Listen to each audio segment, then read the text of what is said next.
turns on. All right. Time being past 6 and a quorum present, we will call the meeting to order. First order of business is to welcome George Champlin, a new representative, new director from Barrington. I think George has been here in the offices to acquaint himself. And if the individuals will take the time to introduce themselves, I think you've met everybody so far. I have. Yeah, that's good. What he doesn't know tonight is that he's treating everybody if the meeting lasts too long. New director buys lunch after. New director, okay. Public input, I see there's nobody from the public here, so we'll move right to minutes. Move to approve the minutes of Thursday, May 26th. I will second. Second, any discussion? Ray, I yield to you. Yes, sir. As usual. I had something I'd like to include, if I can find it, in the, page 2. Page 2. Oh, I'm sorry, we're doing the annual meeting? What are we doing? Minutes of the annual meeting. No, I'm sorry. I was approving both of them, so. You have them separate, don't you? You have to do them separate. Okay, well, I have nothing for the annual meeting. Okay, all in favor of the annual meeting minutes, please say aye. Aye. Any opposed, nay. The ayes have it. The entertain a motion move for to the next approve one. the second one. And I will second the second. Okay, now discussion. Page 2, Page 2, item 8, 8. the motion on the executive director's vacation request. Yes, The motion says to approve 13 days of vacation for executive director. Could we insert between 13 and days, 13 consecutive days of vacation? Because that could be misread. Some people might see that and think that we're adding 13 days. then I would suggest that we also say as required by policy, because otherwise we wouldn't have to approve it, That's fine. okay? So that way it's Why don't we just say in accordance with policy? in accordance with policy. That's good. As so amended. Okay? Any other? All right, all those in favor of the amendment, please say aye. Aye. Those in favor of the motion as amended, please say aye. Any negatives? Nay, it is passed. Okay, we're now on to the executive director's report.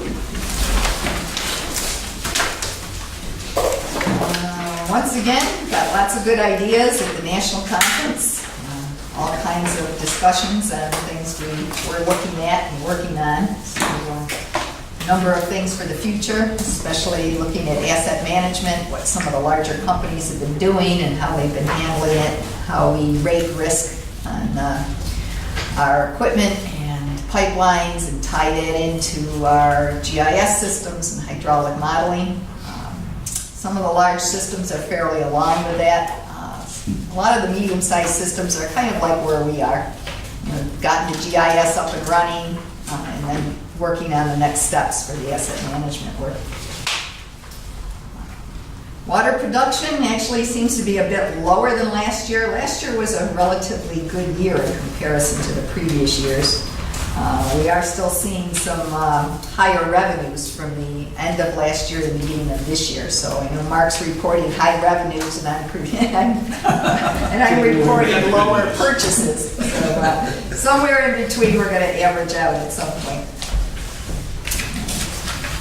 Providence water rate increase, that'll go slowly as the PUC goes through all of their data requests and hearings and so on. We don't have a lot in the, actually in the rate increase this year that we're contending. Actually, they did agree with us last time. We had a disagreement over 12-inch pipelines that they were charging us as wholesale customers. They did take those out.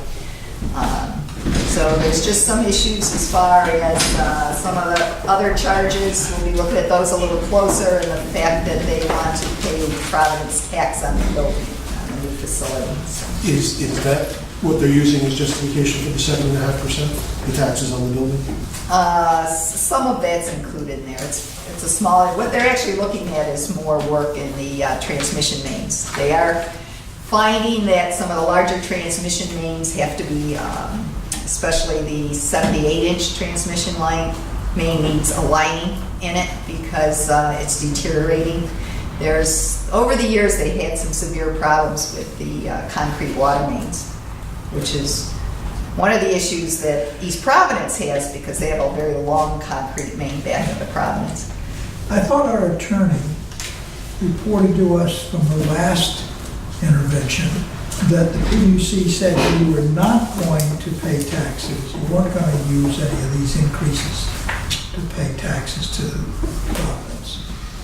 The agreement was Providence would not pay taxes to the city unless the PUC agreed to it. So Okay. they're asking. So they're asking this again. time They around. asked before, Yes. now they're going to ask. They're Okay. asking again. Gotcha. Historically, is 7.5% high, low, average? For a rate increase for the Wholesale. wholesale customers, it's probably about average. They get- Last time they asked for 34%, and we got them down to 2%. So, you know, Well, I as think you that- start going through the nitty-gritty of all the detail cost estimates and expenses and so on, is where you start finding some of these things you can argue about. If we get the same proportional reduction that we could. This rate increase is strictly for wholesale customers. No, this Oh, it's is, for- retail is they're requesting 12%. The homeowners, it's the same thing. So for homeowners, they would be paying 12%, the wholesale 7.5%. Remind us, what did they get for their homeowners last year? And they got, I think it was about, I think they got around, and for the building, I think it was around 10%, somewhere in there. I know I pay it. It's a very nice contrast. The to what year, we're doing. the year before, when the one we contested, they ended up with 24% Yeah. on the retail side. Do they have to request to increase every year? No, they usually go every 2 years. When you go through the PUC, it's a very onerous process. It takes the PUC 9 months to make a decision. And it's quite a bit of preparation to go through it, and it's very expensive.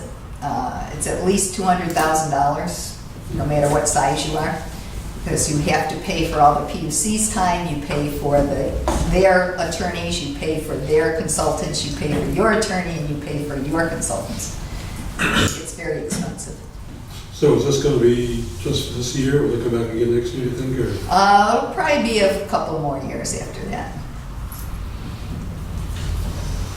And actually now the PUC is allowing multiple year increases, but they're very difficult to get. They're usually only based on bondings. If you're going to be doing it has to be a known and measurable. So if you're doing a bond and you're going to be bonding every year, and they will allow for that debt service every year. While you're talking about the PUC, I had a question about your report about the fact that National Grid said that their policy is not to remove contaminated gas mains, and I'm wondering, is that policy approved by the PUC? It's an interesting question because we did request a finding by the PUC. The PUC basically came back and said they did not have it in their regulations at that period of time that they would be required to do that. So they've been basing their decision on this PUC letter that says they weren't regulating it at the time. We don't agree that that's the answer. I would agree with you that it's not the answer. They put their water main on top, or their gas main on top of our water main, and we feel they're responsible for removing that if we need access to our water main. Do they have an easement to do that? It's in the town easement, Okay. so we tried to get the town to request that they do that because it's really the town's property. Right. The town looked at it and essentially tried negotiating with National Grid. It doesn't sound like they got very far. I think we should tell the town that it's their problem to resolve between National Grid or the town, and we're happy to do what we can do, but it's not our responsibility. Essentially, it's kind of the way we're looking at it. Good. We're also considering, speaking with the DEM and saying, especially now, it's a contamination issue in this case in particular. So we don't feel it's our responsibility And I to would take build care a of paper that. trail. I would build a paper trail on all of this with the PUC, with the town, and with the DEM, so we have a paper record of all of it. What is the distance between their pipe and our pipe? We're usually about 5 feet deep. They're usually anywhere 2 to 3 around in there. Pretty shallow. So there are times we'll be having to repair a main, and their main will be right on top of us or right nearby us.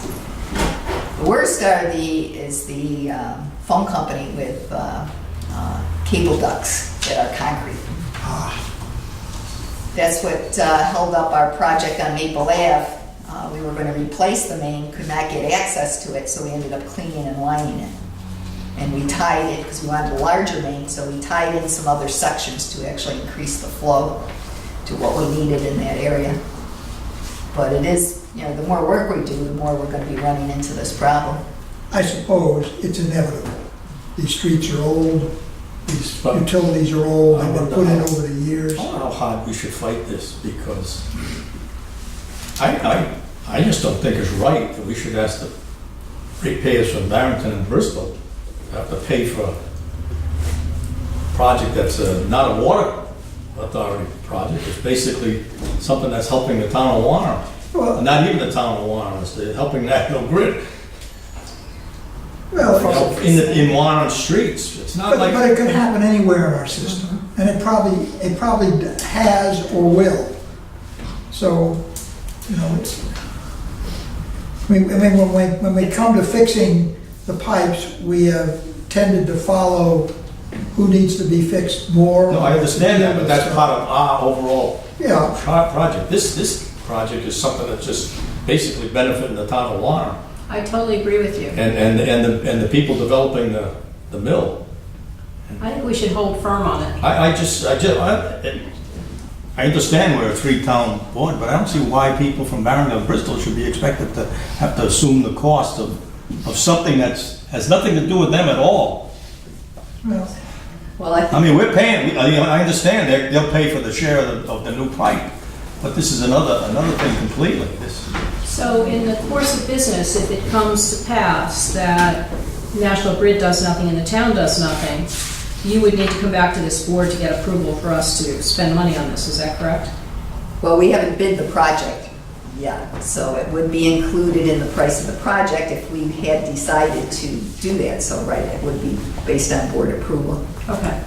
So we'll have another bite at that apple. let me understand, this is an old pipe that's there, or this is an existing pipe that's there? It's an That's old, used, that's being used? no, it's not being No, it's used, not. it's been Abandoned. abandoned and sealed, and we were told it's highly likely that it's got PCB contamination in it.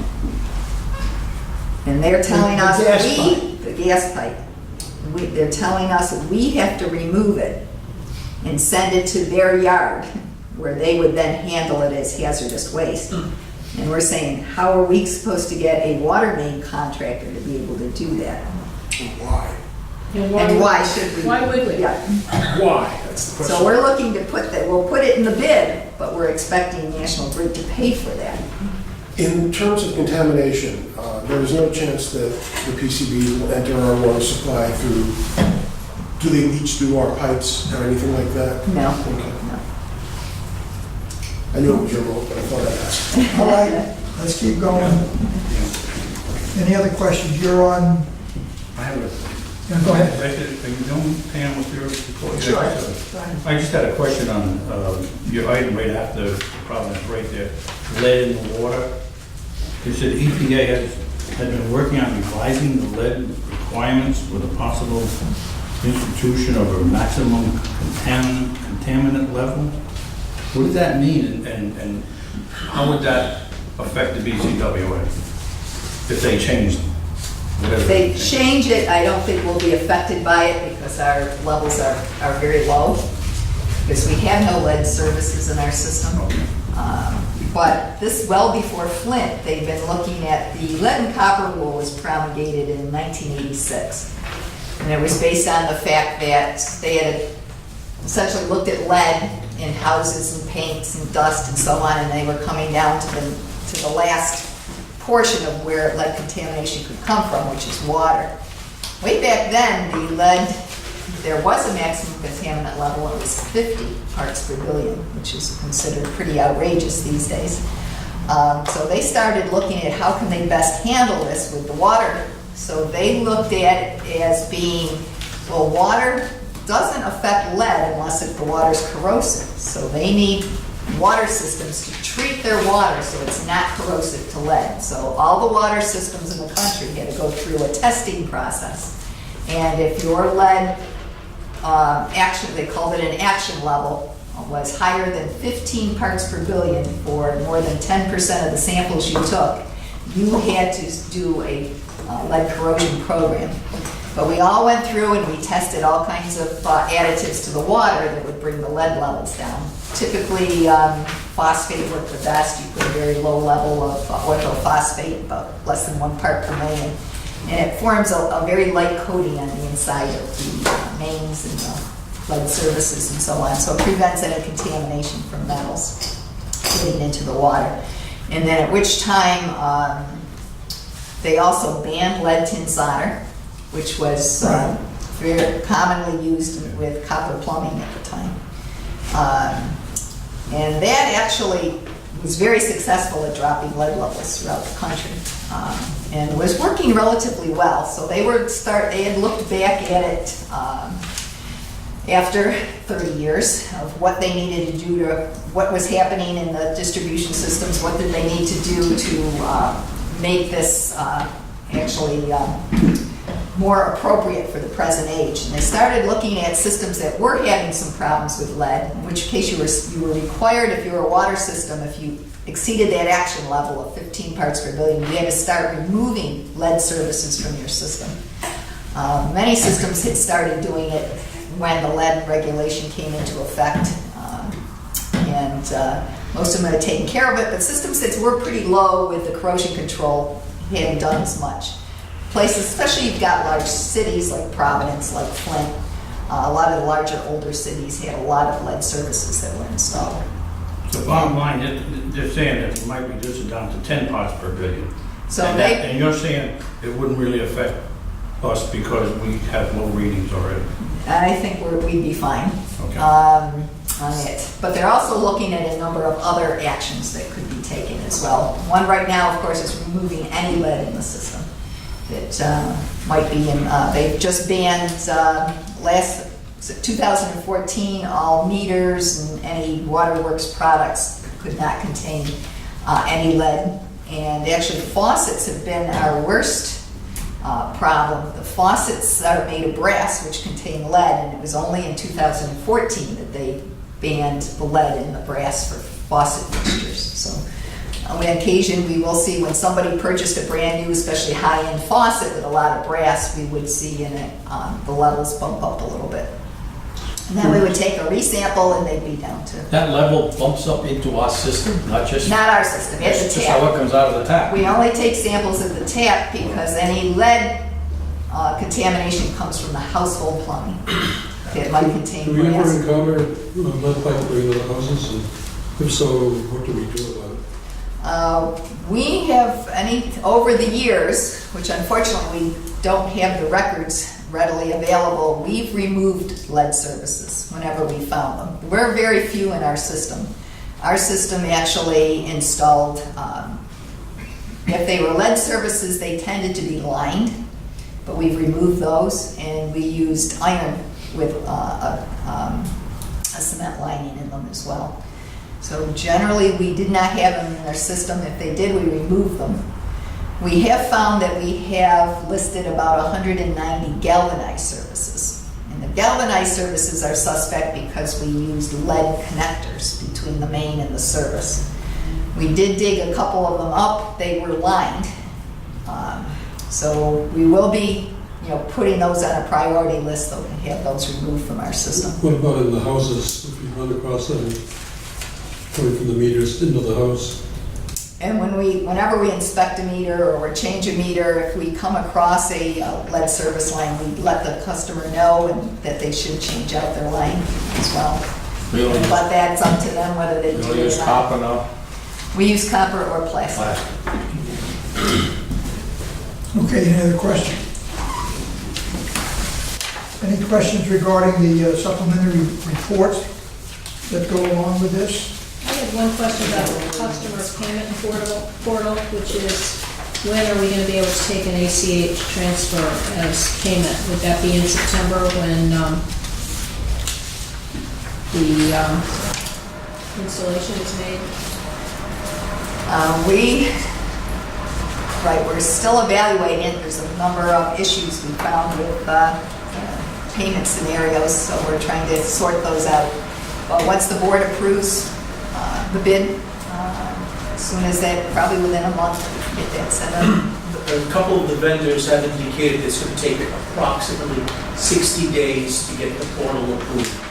There's an initial setup, they have to develop an interface, there's testing involved, and they just need to make sure that it's absolutely working correctly. Okay. So, we just need to keep that in mind. In the works. Okay, anything else on the financial report? Yes, sir. That was very good.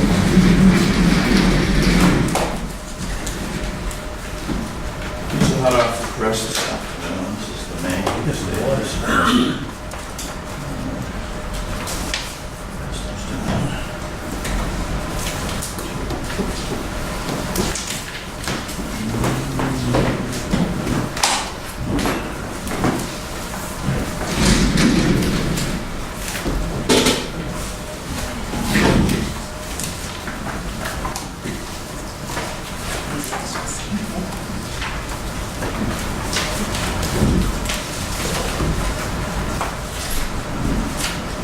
Very interesting, Pam touched on it a bit, that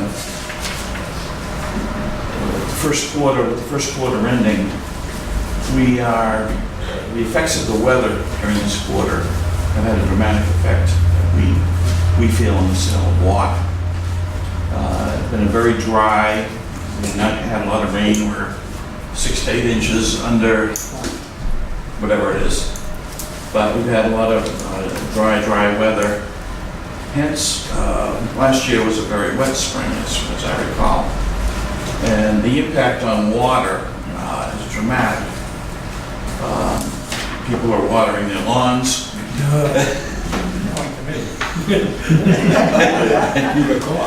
Sometimes their bills are high.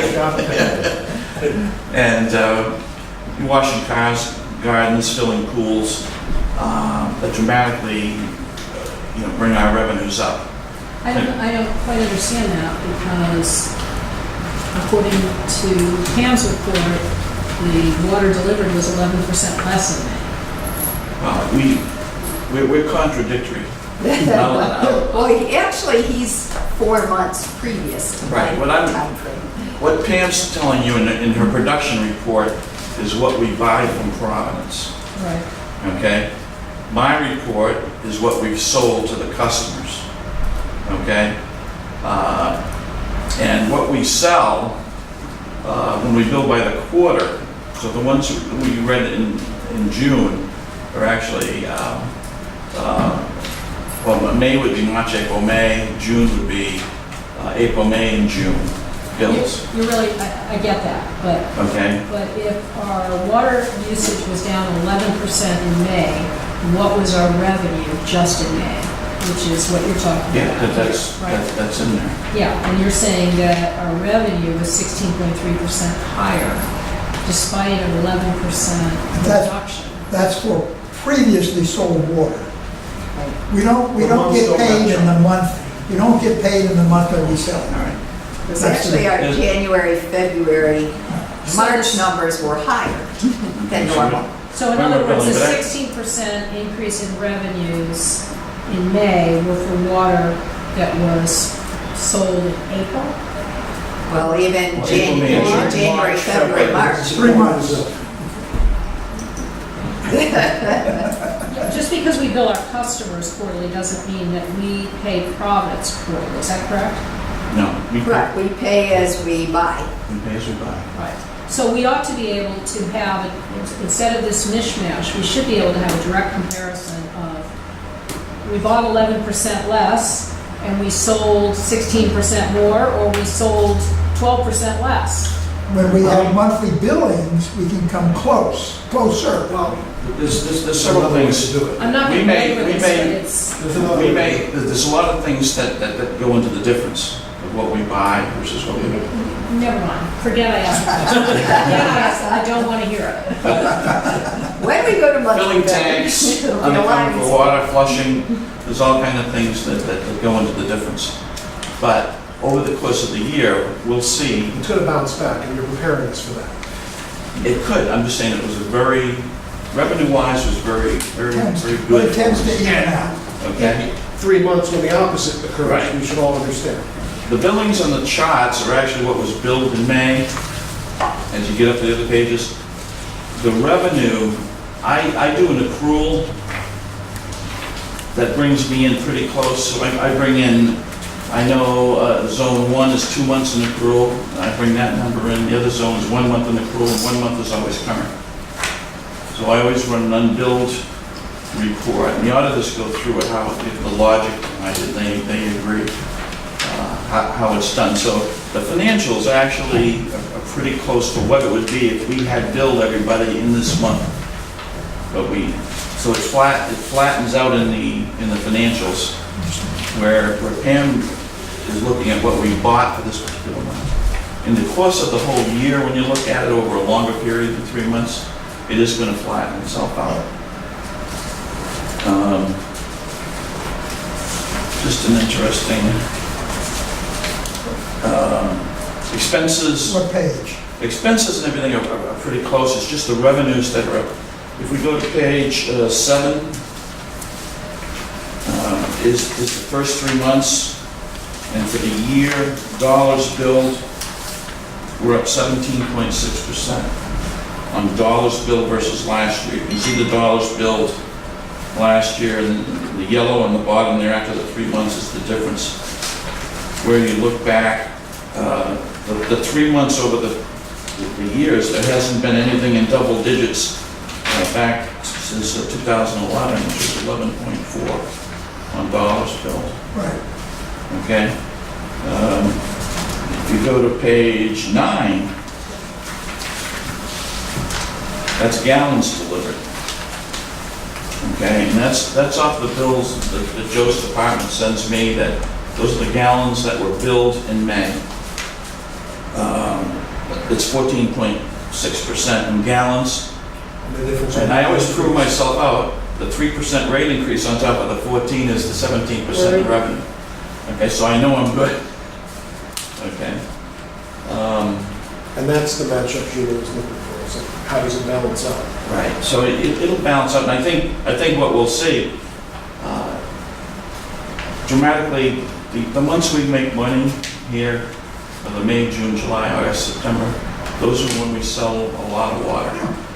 Last Saturday and Sunday, by chance, we pumped over 5 million gallons each of those days, last Saturday and Sunday.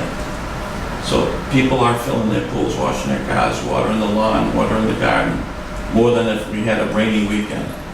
So that the fluctuation, and we learned the opposite back a few years ago when we had the hurricane, that revenues dropped 40% the month of the hurricane because nobody did anything and power was out a week. So weather has a dramatic effect on our budget as well as conservation. So They forced us to have a sale. so we like people to use water, and they have been using water for the first quarter. Obviously, if anyone has detailed questions, come back to Mark. He'll answer your question, or answer for everybody. So we'll see what another month brings us. So drought is good. We've got the annual. Yes. Okay? Next on the agenda, we're very pleased to present the annual report to the board.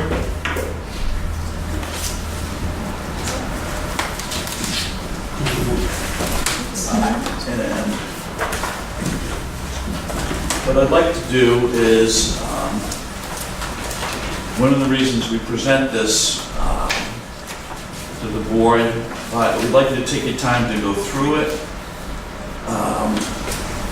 Particularly not to ask any questions tonight, because it's, what I'd like you to do is review it. The auditors are coming in 3 weeks to the next board meeting. And if you have any particular questions on, I have one question. yeah, Anything that raised the red flag in your mind? no. A few years ago, it was a different auditing firm. We had, right now, I'm working on a management letter with them where you can read in the last pages, they found basically nothing substantial wrong. But they do provide what's called a management letter that I respond to. Right. Okay? And there's a few issues that I'm answering to them that maybe they didn't look at in the audit, but that are important from an auditing perspective, as well as our insurance company, which involve security, risk management, backup systems, and separation of jobs. So when the insurance company comes in, we spend days going over who does what. The person signing the checks is not the person that approves things. But one of the issues we always have here, and they said, well, you do all the journal entries, and then we're limited by the size of our firm. That's every year we answer that same question. Right. So that's going to be, one they say, I said, when you come in, tell the board to hire me 2 assistants, and then I'll be fine, But they even say, we understand due to the size that you might wear too many, some hats that overlap as far as delegation of duties. But I think, everything came out fine. The first part is the true annual report that Pam puts together. One thing that might jump out on you, if you just want to look real quick, that I can answer a quick question on page 8, which is the 5-year financial comparison.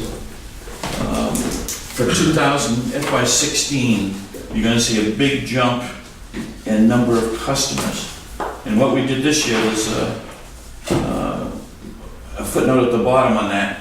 We used to always take the number of customers at the last day of the year. What we've done is we've included all the seasonal accounts. So you're going to see a bump in municipalities. You're going to see, so that includes all the ball fields that have accounts shut off in February, but that are on during the summer.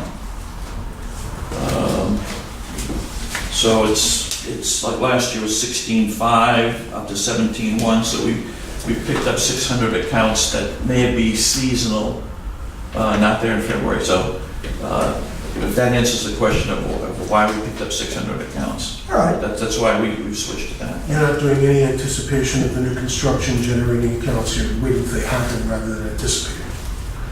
Samson. So you're gonna have a whole bunch of new accounts when that opens. Right. Oh, that's down the road. There's no anticipation of any construction in what customer accounts you're using. No, Joe knows the numbers. Actually, I think that's just going to be a couple of master meters, so you're not going to see a huge increase in accounts. A lot of apartments, but just maybe a couple more accounts, like 2 or 3. Very good. As, obviously, we'll talk about this at the next meeting. If anyone has to bring this back with you. Just if you do have questions, and I usually always do this with the auditors, if it's a major question, send it to me, and then I'll send it to them so they don't have to say, I'll have to research it. So they have time to, big questions, comments, whatever. If there's no questions, they're gonna come in and basically do a review of what they did, and what their findings, and comments, but major questions about issues on how things are treated. Just give me a heads up and I'll forward them to for them for comments, so they never get it. Okay, moving right along. Thank you. The designation of the committees, can pass these out. for the Finance Committee, it'll be Joel, Ray, and Gina. Joel will remain as chairman. On the Personnel and Compensation Committee, Paul Bishop as chair, John and I will join that committee.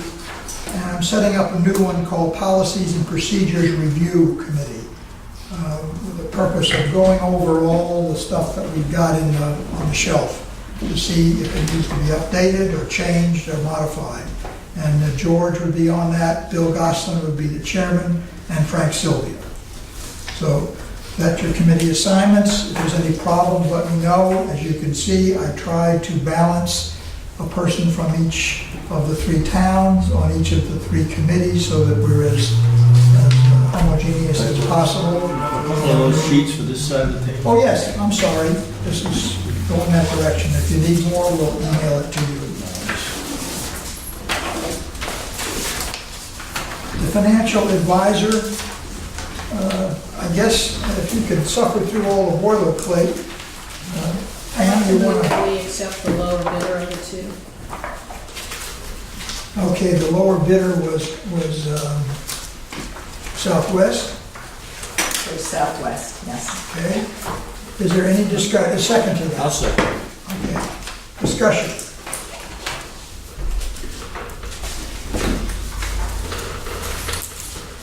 No discussion? You ready to vote? You wish to make any comment regarding your motion? Okay. Nope. All those in favor of First Southwest as the low bidder, to be awarded the contract, please say aye. Wait a minute. Let's do hands. Raise your hand. It is unanimous.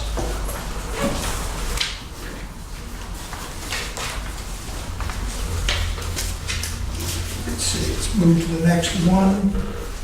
Customer payment portal. If I can get there.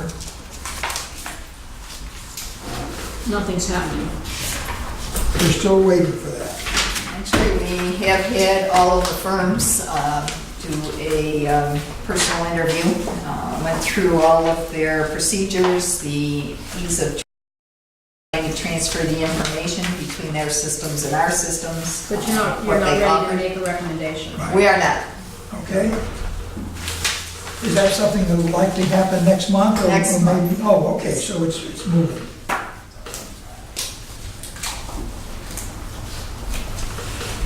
Okay, the bid for the meter replacements, that's being held as well. That's also on hold. Is that likely to be ready next month? or- Yes, that will be. I just have one question on that. I have no problem with the new meters and all, but why can't the installation be done in-house? Because we're going to be doing too many of them. We will be doing some in-house. We will be doing some with, on weekends with our own personnel, but we don't have the personnel to be able to do the existing work and the meters as well. How many can we do a day? Do we have some idea when we've done that in the past? How many meters can be changed by our crews in one, or any crew? What would we It anticipate? depends on what they run into, but generally if you have 2 people, Ken, what would you say, about 6 a day or so? Yeah, the dilemma is we have all the other work that we do at the same I time. understand. So in a previous situation, I had gone through this and with 3 more meter personnel than we have here, it would take me almost 8 years to change the same amount of meters. When you look at the vacation time, sick time taken off, things like that, and you delegate, 5 a day or 6 appointments a day to change the meters out, it just drags it out. And we have to bear in mind that while we're doing this, we're gonna have to run, at one point in time, potentially 3 different meter reading systems. 2 older ones that we're getting rid of, and the new one that's coming in, so that window has to be as short as possible. And once we have the meters in-house, we are losing money for every day that we haven't replaced them, because the old meters are running As slow. Pam said, we'll be directly involved in it, and our personnel will be doing, installations as we go along, but we just don't have the workforce to be able to push it to get it done. I have a question. Sure. The meters that we're looking at, is there is there a difference between the residential, commercial, industrial? What are we replacing? Only residential meters or? Replacing all the meters. Okay, now, is there a significant difference in the installation of either a residential or commercial? Yes. There is. Yeah. So are we thinking of maybe having the BCWA people only do residential ones, or how are you gonna break that up? Yeah, we pretty much contract out to do most of the residentials. We do residentials in-house. The large meter installation becomes pretty much, I'd say, an art, but it's big pipe fitting. You know, an 8-inch meter, you've got to have a truck with a rig to be able, down in a vault, be able to lift it out, things like that. We're not equipped to do that big meter work. That Pretty makes much sense. most all the water companies will farm out their big meter work. Fortunately, we don't have that many in the system. Because I think probably about 87% of our accounts are residential. So we don't have that big industrial base, so, which hurts us on the water use revenue side, sales to those, but on the other side. Well, that's what I was wondering. It makes more sense having the big stuff done with, contract people rather than. Yeah, but there's a testing and calibration of those once they're installed. Most water systems don't have the capability of doing either. So that will be also done outside. What do you do about getting access? Because sometimes everybody works and there's nobody there during the day. Do they come at night, weekends? They will set up appointments, we will do nights, and we will do weekends. So that's pretty much what our crews will be doing, trying to do more of the specialty time work and on the weekends. Metacom Avenue. Move to approve the change order as presented. Is there a second to that? Second. Any discussion? This is the last change order? The last one, They're business getting meeting. close, actually. It's amazing how much they've got done so far. They're almost done with Metacom, and they have the side streets to do. I'm sorry, did I miss something? We're on the Medicum Avenue project, Yes. additional work, Yes, for Carl. on Lane. No, we're actually on the one before that, we're on Carl Lane. Yes, Carly. Number 11. Okay, number 11, yes. Well, I was a little confused here. Okay, we have to do additional work on Carl Lane, right? I think the original project was $70,000. Well, that was our estimate. We thought there was a small section of AC main. As it turns out, we went back in there and did some test holes. The AC main goes all the way back to the tank. So then we did a very specific estimate based on the contract costs. And that's the 82,000?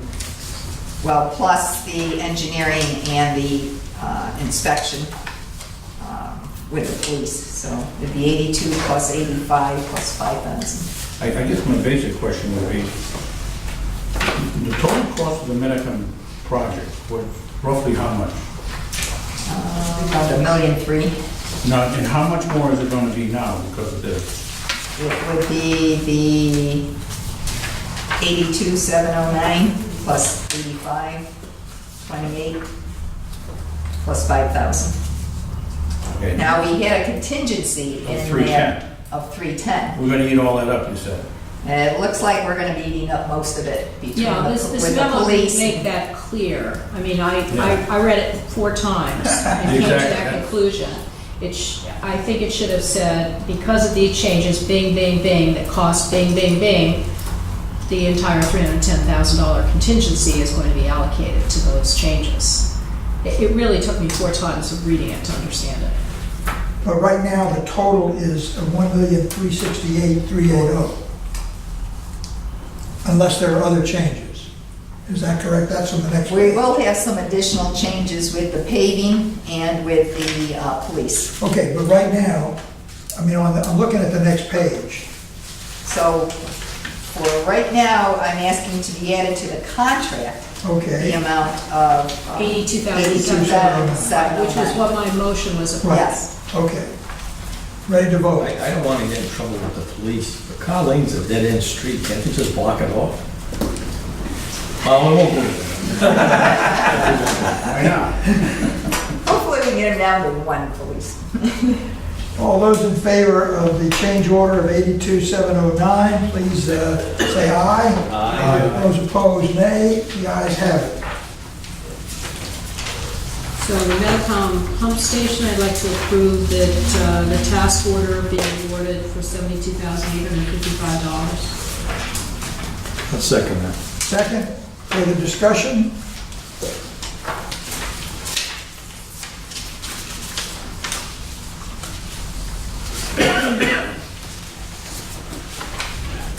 Ready to vote?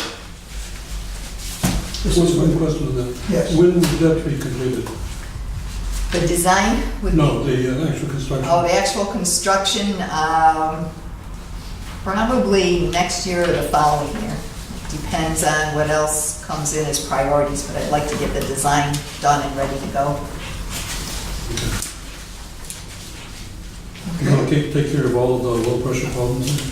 Not all of them, but it will help. And then we say have to start doing some small main installations throughout the various areas. Going to help a lot of them. It will help a lot. It will help a lot. We'll have to give George a tutorial on the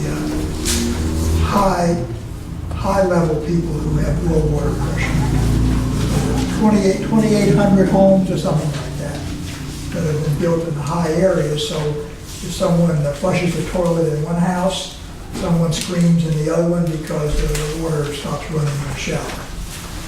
Okay, ready to vote on this? All those in favor of this change? Excuse me. Yeah, of the 72,855, please say aye. Aye. Those opposed, it is unanimous. The Patricia Savard claims. Any questions about that? Having read all of it, it would appear that we failed to notice that there was a significant water main leak. Am I right? The issue becomes how much do you have to do to be able to track down a water main leak? And generally, it is determined that we did dig holes. No, I read it all. Okay, Is there anything we should have done that we didn't do that would have prevented the water in her basement? no. And the water migrated from the line in the street into her basement? Well, it probably was from a sewer line that was installed, and it tends to migrate through loose soil at the time. Do we know if it was a sewer line or a water line? No, it was water.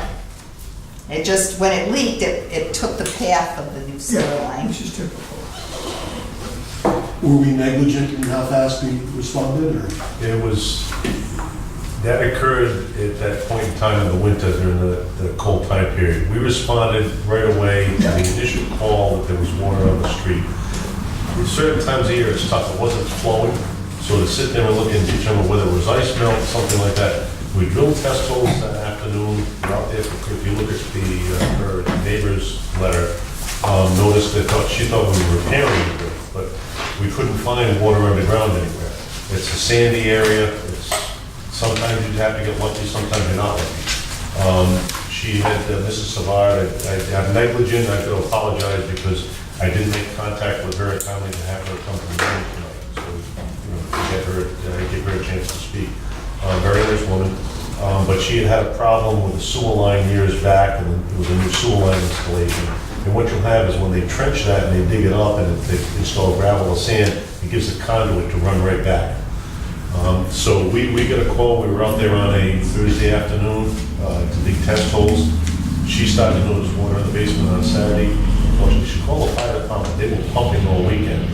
And it's not blaming anybody, but typically when there's water flowing like that, we'll get a call, we go out, we didn't get a call until into Tuesday of the next week, Wednesday of the next week. And we responded promptly? We responded, we went out there right away, it surfaced again at the same time. But once soil becomes saturated, it blows up out of the ground. So our insurer, and the letter in the insurance package, is it comes down to the issue of due diligence and negligence.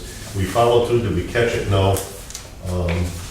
Did the operators try and work at it? Yes. So unfortunately, she did have flooding in the basement and had the cleaning cost to clean it up afterwards. I have to tell you, I have a problem with this. And the reason I do is because if we remember, those of us that have been on the board the last couple of years, we had a similar problem. the Wampanoag Trail in February 2014, I think it was, where someone else, there was a break in a line out in Wampanoag Trail, and it migrated, the leakage got into someone's system on one of the side streets right at the corner there. And I have to say, I'm a bit concerned that we could not find this leak as they did in that particular time in 2014 also. We're supposed to have purchased leak detection, and from what I understand in the discussion on that last situation, that there's a way of finding out if there's flow by having a meter at one location, like a fire hydrant, then in another location, and monitoring for some sort of detection in between. I don't know, I hate to say this, but I think the ball was dropped on detecting this leakage. If that woman got that much water in her basement, and then according to the woman who was the neighbor who reported this, she said that this was dry conditions. I mean, I think we assumed that this might have been groundwater when we should have been looking a little deeper. And since this is the second time that I've been reviewing a similar situation to this, I'd like to see us be a little more diligent in making sure that this isn't a break on the line in the future. I really sympathize with the woman, and I don't know, I think that she, personally, I think she deserves some sort of compensation. Correct me if I'm wrong, Ken, when we do the test for leakage, it's done in the middle of the night, when there's no water flowing, normally. Okay. And therefore, we set up the detection system, and if there's any water flowing, when we expect none to be flowing, then we pick it up.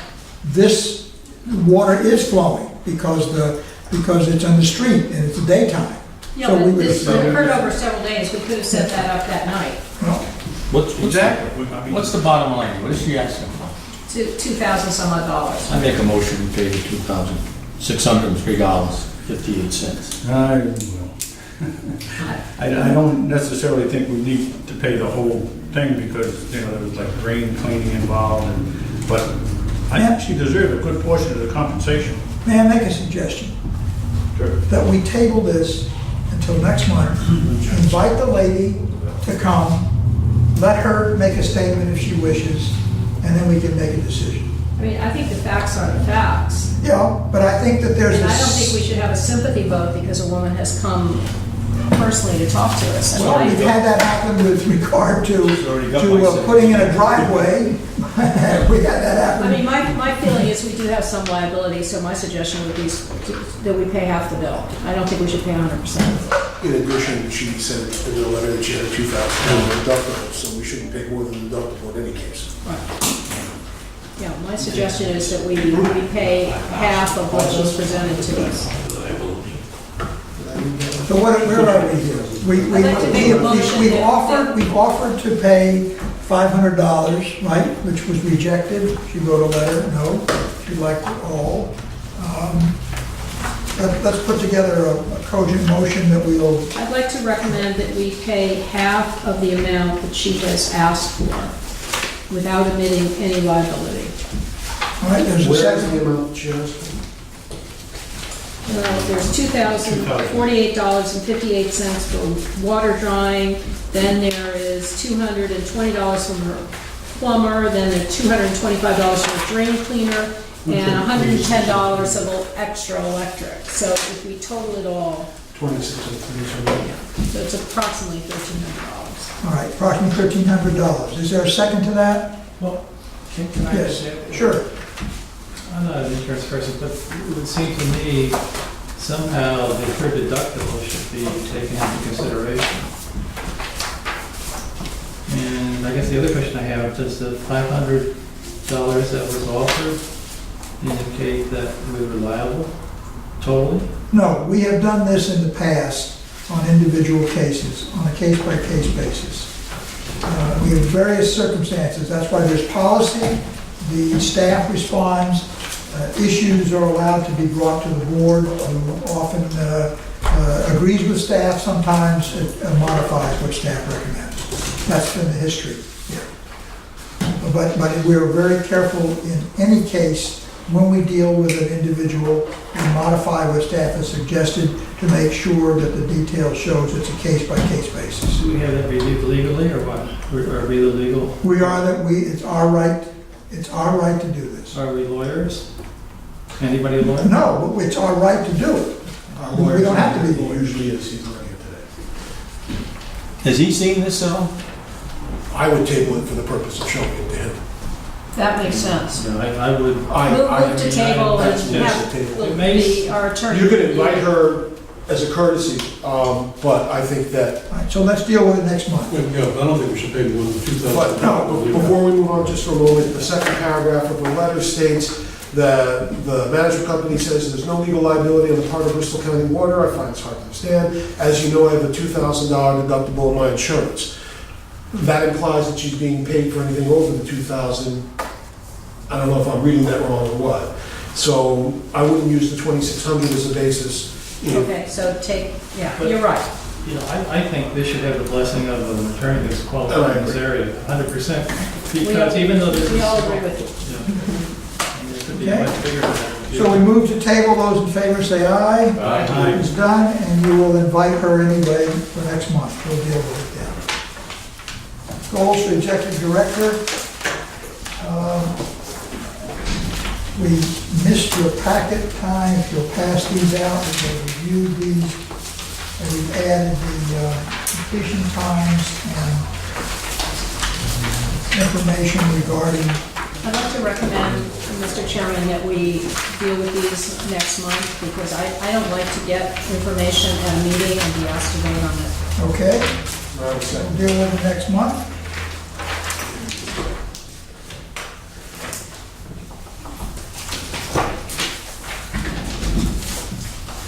Strategic plan update. I went through this, and I had a number of questions and concerns, and actually some concern about, from a legal standpoint, where we say dams may not be able to be divested unless another entity takes responsibility, because this stuff gets published on our website. So how would you like to proceed? Well, I think that's been a statement that's been there for a number of years, actually. We've known about that. Actually, Joe's even mentioned that legally. Yeah. We cannot, what are we gonna do with the dam if, either we have to be able to remove it, or somebody else has to take it over. Otherwise, legally, we are responsible for it. That may be one thing, but putting it on a website with that language concerns me, number one. Number two, when I looked at your first page, page number 1, there was a startling lack of metrics. You know, for instance, maintain improved water quality assurance. I have no way to measure that. Divest, dispose of non-operable infrastructure assets. I don't know that we have any that we're going to be able to divest in the next 3 years. Improved public education program. I don't know what that means. Where are we from a baseline, and where do we hope to get to? Streamline internal processes to resolve routine customer requests. I don't know. If you said to me it takes 5 days to respond to a request, I know what you're talking about, but I don't have it here. Provide additional customer services. Again, maybe that's the payment portal and being able to pay through ACH, but I don't know that. So I just see a terrible lack of specifics.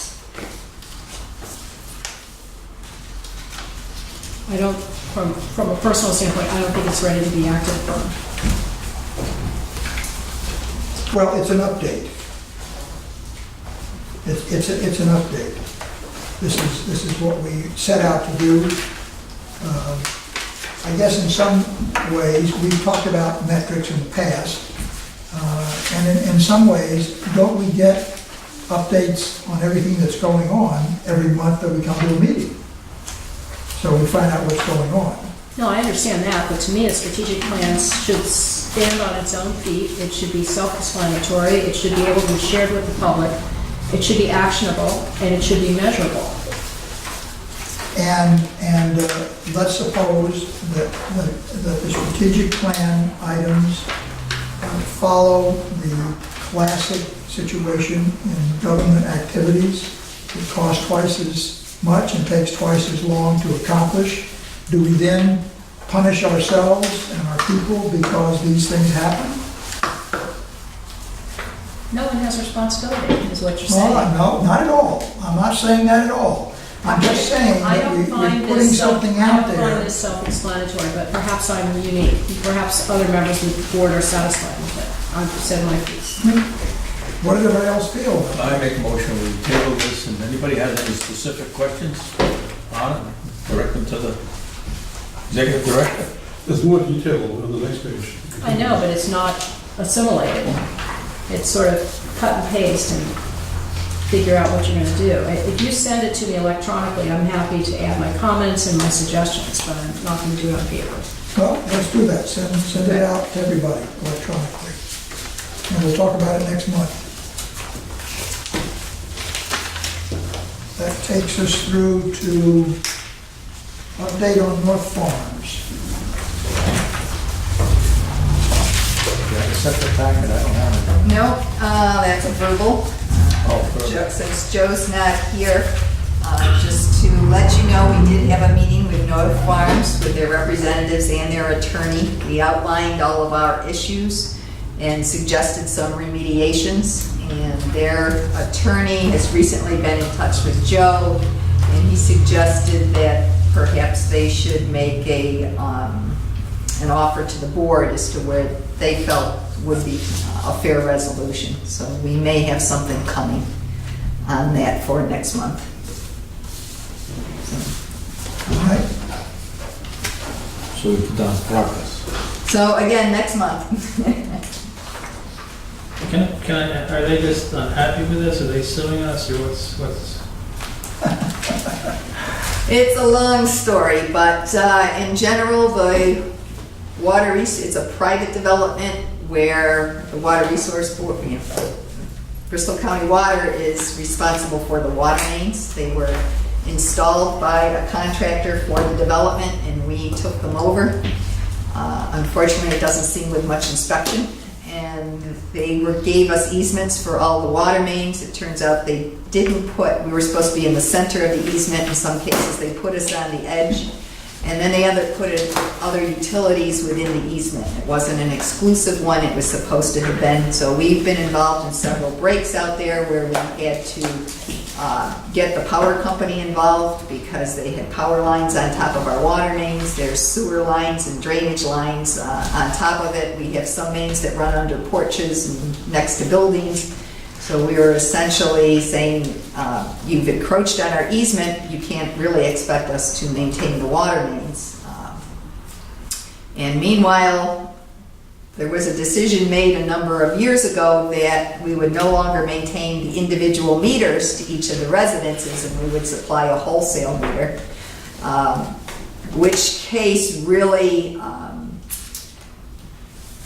made it a large problem for us cost-wise to be able to maintain the water mains, because when you put in a wholesale meter, you no longer have responsibility typically for the water mains because they do add up in cost over the years. The service fee charged to each meter generally pays for the maintenance of the system for the water to get to that meter. So we have a deficit for the amount of work versus the amount of revenues we receive for maintaining that system. So we're trying to resolve that. As well as look at any other potential ones that might be of the same type for other similar installations. Are they really unhappy or are they just sort of trying to work this through? They're not happy because the last two water main breaks, we had a hard time getting access to our water main, so we informed them that they had to hire a contractor and pay for the repairs, which were quite costly. Do the easements have to be reworked too, or? Well, essentially, they may have to move the water mains and prepare new easements in order for us to be able to have access, or remove other utilities. Sounds sort of messy. It is. It is. But if you look at any utility setup in detail, you'll find that exists. We're in New England. things have taken years and years to develop. And records are not always kept precisely. Today, we have the benefit of GPS, GIS systems, all these details where we can nail everything down precisely. But, and we've done those when we've had the technology to do it. But it's more the custom than it is of being unusual. Well, in this case, from what we saw, it appears that the construction of North Farm was done without regard for what our easement specifies. Right. I bet you all the utilities are in the same boat. Sure, In there. sure. Okay, we'll continue that. Warren paving, anything new on that? You're still waiting for National Grid, right? Actual National Grid has communicated with Warren. From what I understand, they hadn't yet received a response. So they Okay, had been working with the town. so we'll hear more next month? Okay. Board correspondence. Everybody has that special report to the Tri-Town Councils, a letter that prepared in conjunction with Pam. I've updated the letter for the first paragraph because they're obviously now out of session. But this is intended to let the councils know exactly what we have tried to do and how. Are you asking for anything? I thought. No, this was, well, we'll be asking for their support, but this is to tell them, hey, this is what's going on, is if you think we didn't try, this is where we are. These are the Which things I think we is did. fine as far as it goes. I think it does need to be dated, but I think it should ask them for support on these points and indicate to them that you're going to come back to them with very specific requests. But I think it needs to do more than just report to them, because we could well be asking for authority to move forward if East Providence isn't willing to, and I think we need to let them know that. I have done that in my conversations, in my reports monthly, and I've done that by standing in front of my own town council and telling them that, point blank. That if push comes to shove, we might decide to move ahead with the program. And how would we do it? We would reorient the capital project list that we have, That's fine. okay? I'm just saying, your sentence here is saying, depending upon the potential for state participation next year, the PCWA directors may redistribute our existing system upgrade plans and include phase one. Yes. To me, does not spell out the specifics, which is that we may well elect to do this without the participation of East Providence, right? I didn't think it was necessary to put that into this report. I wanted to include this with my next personal report. This goes to all the councils. If the board decides that they, I mean, I'd like everybody to approve this. If the board, because he asked me to write this letter, I've done that. If the board wants me to add that, I'll add that. I would, I'll tell you right now, I can see the Warren Town Council developing a lot of questions based on this information, to be honest with you. They're gonna start asking, they start reading in and possibly go ahead with phase one, they're gonna want some numbers. They're gonna be asking you, what is your estimate for this? How much is, We've given that in joint meetings, and we'll give it again probably till we're blind. But this is a compact letter. I didn't want to make this a treaty. If the board, I'm looking for a vote, okay?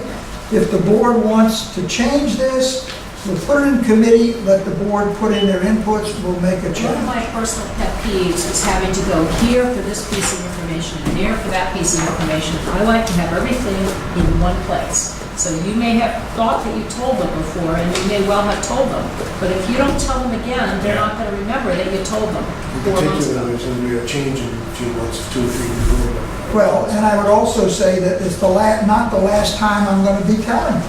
I'm writing a report every month. So what do you want to do, folks? I have a couple of concerns. One, I would feel better if it was spelled out how much, not necessarily how much exactly it's going to cost, For a range. but since we're doing it ex parte East Providence, how much more is that going to cost every one of the 3 towns? What percentage more? In other words, we were hoping either for state aid or East Providence help. If we get neither, they need to know, as their due diligence, how much it costs them. I think that, let me answer that. It may not cost them any more because what I said is we may redistribute the project list that we have. Now, we're going to be bonding next year. We're going to be bonding after that. We're going to be pursuing a long-range program. Alan, are you saying it's not going to cost more than it would if East Providence doesn't go in with it? Because I don't agree with it. And your point is You're that it's just- not gonna cost money up front, but That's right. if we move It wouldn't other necessarily projects to the go- back burner, it wouldn't- it's still a cost. It wouldn't Exactly. necessarily, that's right, but it wouldn't necessarily, if it's $4 million or $4.2 million, it wouldn't necessarily require a cost increase, No, price increase on the water rate that equals $4.2 million. correct. That's what I'm saying. It will be deferred maintenance elsewhere. Exactly, and that would be picked up. Can I? The other thing that troubles me about this letter is that when at the beginning about the state law requiring the Bristol County Water Authority to maintain or replace existing Massachusetts delivery system should no longer be in effect, and that the director said his department would take care of the matter, and the change to state law was never submitted. Shame on us, because we should get one of our representatives to submit that change when it was clear that We was talked not about happening. that, and we tried, and it was. We tried. We tried. Because you'd I like know me to we put had that to in go there. from the administration. That is the help we could get from the town councils. Yeah, To so, put the pressure on the representatives to go put that legislation. That is what we could ask for. so are we comfortable saying as a board that we, in all the towns that we represent, that not one representative was willing to submit legislation? Because by God, I've seen them submit stupid legislation that somebody asked for. They're very good at And I'm not convinced that we went to each and every one of them and asked to have it submitted. We even went to East Providence representatives. Yes. They all referred us back to Representative Gallison. Gallison said, "I've talked to the administration, you have to work with them." Well, then I would include that language right here instead of what, I would go farther than what you've said. Representative Gallison refused to have any of the representatives submit legislation. And as everyone knows, the head of the finance committee is a very important person that Right. nobody wants to. So now, we can put that in there, and now that's gonna look like we're piling on a bad apple who's already, whatever, suspect. Compared to the newspaper, we're in sweetness and light. Alan, can I? Well, the thing is, now we'll have a better chance. There's new people on board. We'll get a new representative this year. We have a better chance of having somebody listen to us. What was your prime purpose in putting this information? The board asked that I prepare a letter, Okay. And because we wanted to Of what? recap what we've done. what we've done up to date, okay. That's correct. I understand. May I make a suggestion? I would leave all the present information that's on the first page, excluding starting from in the later critical need for the alternative supply, you know that, and the second page. I would just leave it as an informational thing as to what we've done so far, and not get into the last paragraph or two, and just have it as information for them as to what we've done to date.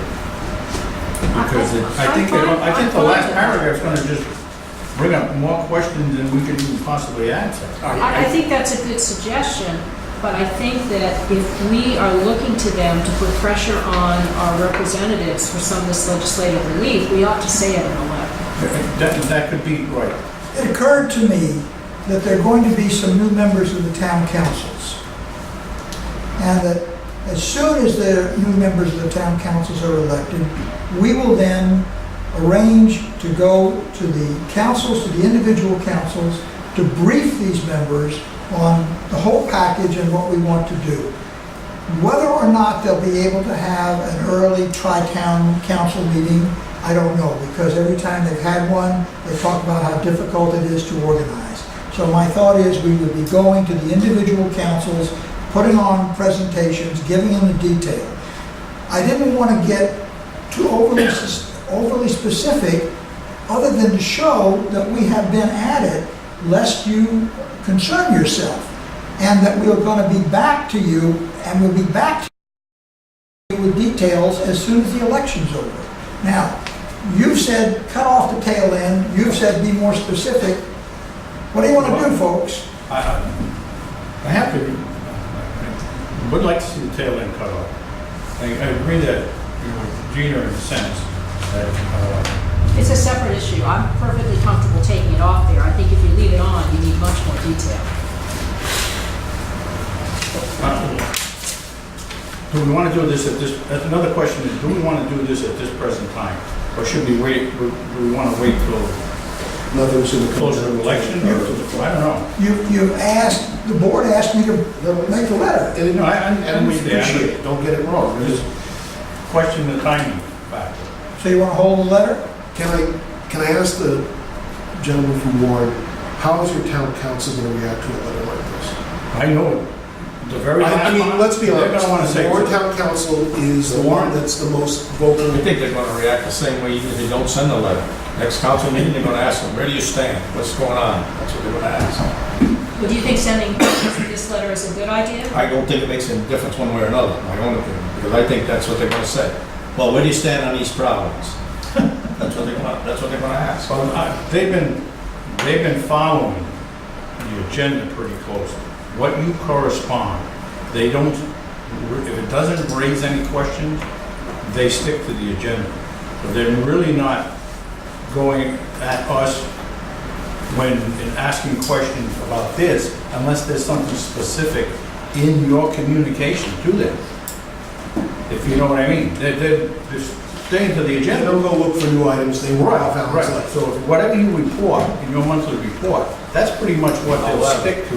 It is election season, and they're gonna be looking for something to try to make a point for themselves and look like they're on top of something or. And usually Well, that's maybe you should include bashing this, the BCWA, and this year it may not be. maybe you should include this as a recap as part of your report, That's what it's for. as opposed to a separate letter. I thought you were doing a separate letter. Well, I created it as a separate letter because I was asked to. But you're gonna, I don't mind putting this into my report. I think that's a good strategy. I think there's a lot of information there that It's has to good get, information. that has to get out. I'm worried about all the caps because I have teenagers and they use caps and don't need. I would just bold that. I wouldn't use caps. Caps to me are, But other than that, Alan, I think it's a good letter. I was thinking of hashtag. Anyway, I think that having less experience than you guys have with the Warren councilors, that they may see Well, that. I can understand Alan's frustration. Oh, I understand his Because, frustration. I mean, this has been explained to them so many times. Oh, I know. And we think that they've got it and they're all set, and the next meeting, it's, But my concern with delaying until next winter is that that's, because we get the next fall. I agree with that. That's our responsibility. I'm gonna move that we take Alan's letter in its entirety. I would suggest, and I'm not gonna require the motion that you take the caps out. But, Can I make it bold? yeah, sure, have a good time. And to submit it with your regular report, and with your signature on it, and, you know, you've talked to the board about it, and we had questions, but the gist of it was that most of it, we all agreed to. And you would like the tail end cut off, or do you mind if I say something about the tail end? I don't care what you say. Okay, I'm fine with that. That's my because I have been reiterating. Okay, will do. Next scheduled meeting, July 21st. Any other business? I just wanted to mention something about the conference. This is the New Oh, England yes. Waterworks Conference. It's actually being held in Providence this year. If you get a chance, it's actually a really good opportunity to sit in some of the sessions. I have one question on that. I noticed they have a bike ride. Do they want to go by my house? I just say bike. Doesn't say where it's going to go. I see that No Ken, idea. I think you Ken should mentioned. lobby for the East Bay Bike Path. Ken Booth is on page 18. He is the sustainability. You were making No. Listen to the excitement of it. Where'd you see his name? I looked all through there for Page his name, 18. Pam or somebody. Page 18, No. environmental stewardship. I'm not going. You know what a ride it is to go to the city? I'm not. You have to take underwear. Tomorrow, South County. Sorry. You gotta take provisions. Okay, It's easy to go to Boston to take the train down. with no further business before us, I'll entertain a motion to adjourn Adjourn the meeting. and have a happy 4th of July.